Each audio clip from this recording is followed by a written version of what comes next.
Me and a friend felt like we were supposed to go on a 2-week visit into Iran, and had a great time, and fell in love with the country, fell in love with the people. While we were leaving the country, it was crossing the border. We hand in our documents to be stamped out of the country, and we didn't get them back.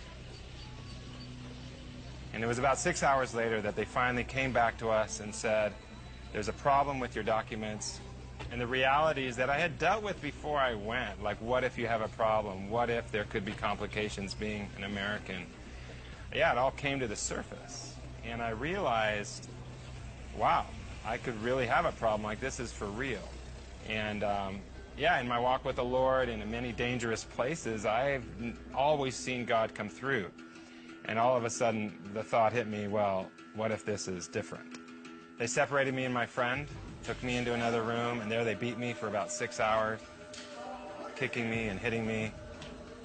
After those 6 hours, they dragged me back down to the lobby where I met my friend again, who had been beaten in another room. They put us in prison clothes, and they blindfolded us again, and then they led us down this basement, and they put me into one prison cell and my friend into another one. And there I was in prison in Iran. It was out of my hands. There was nothing I could do. Either God would do a miracle or I would stay there. There was no sense of feeling God. I felt like God was far away.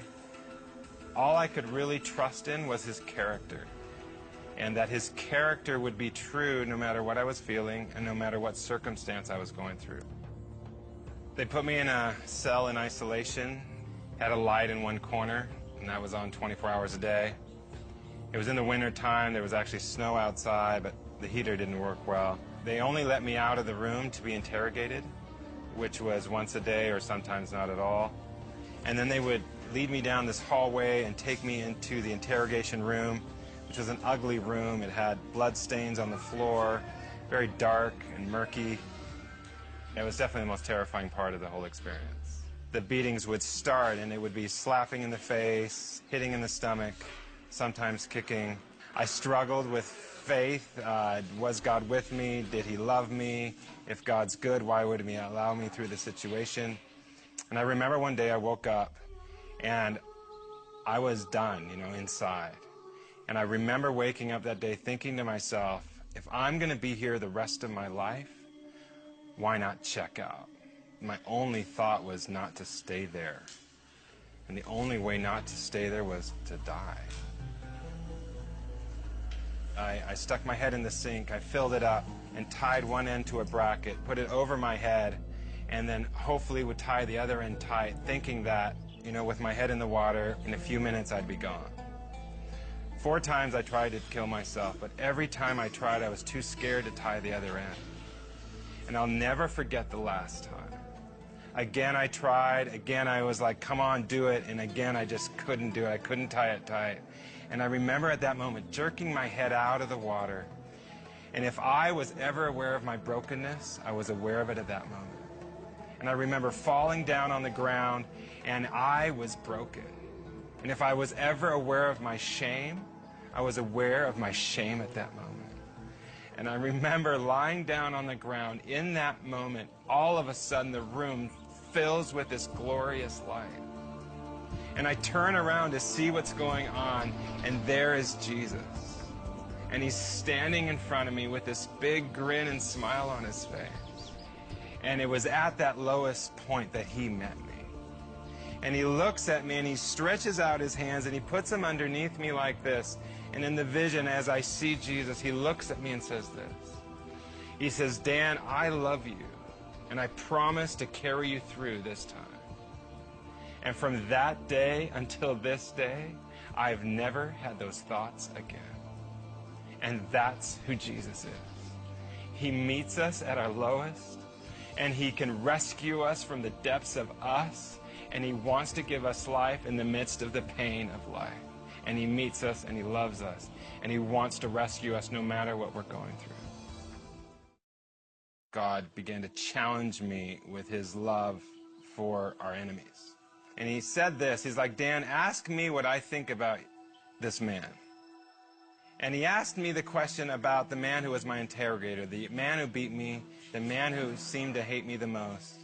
And it was a few days into it that I finally asked God, okay, yeah, what do you think of this man? And at that moment, yeah, my heart opened up and I began to see God's love for this man. How he loved him from the beginning, how he made him, how he loved his family. And I'll never forget the last day I saw him. I remember on this day thinking, oh my gosh, what's he going to do today? And at that moment, I remember looking at him and I said this. I said, sir, if I'm going to see you the rest of my life, every day, why don't we become friends? He's like, no, that's impossible. And I said, sir, you can start by telling me your name. And I stuck out my hand to him and I said, sir, let's be friends. And as I stuck out my hand to shake his hand, he just stood there and he froze. And after a few minutes, he started to shake. And then all of a sudden, I saw his hand creep towards mine, and he shook my hand. And as he's shaking my hand, I saw these tears start to roll down his face. And for about 10 minutes, he just shook my hand, and tears streaming down his face. And he finally looks at me, and he says this. He's like, Dan, and he calls me by my name. My name is Razak, and I would love to be your friend. And it caused me to see that there is no heart too hard for Jesus.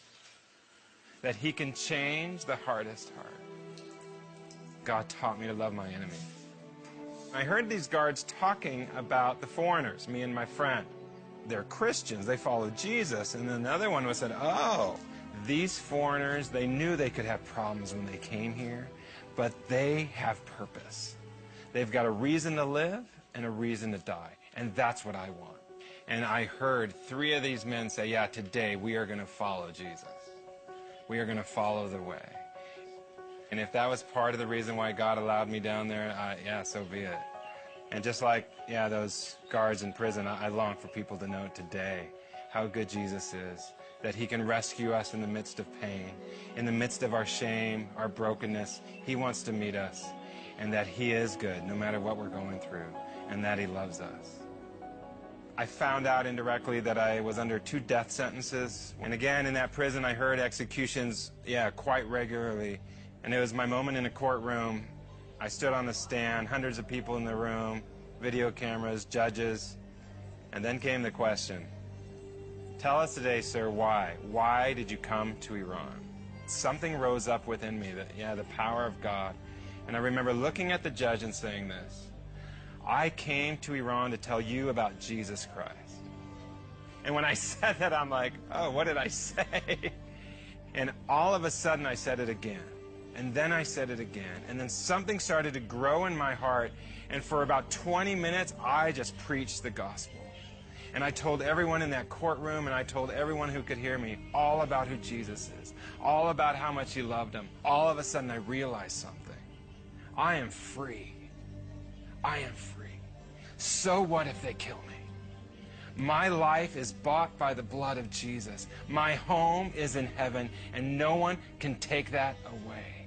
And I realized that in the midst of death itself, God gave me the grace to stand up and speak the truth. And in doing so, it brought freedom in my heart, knowing that this life isn't it. There is more. And I'm going home one day, and no one can take that away.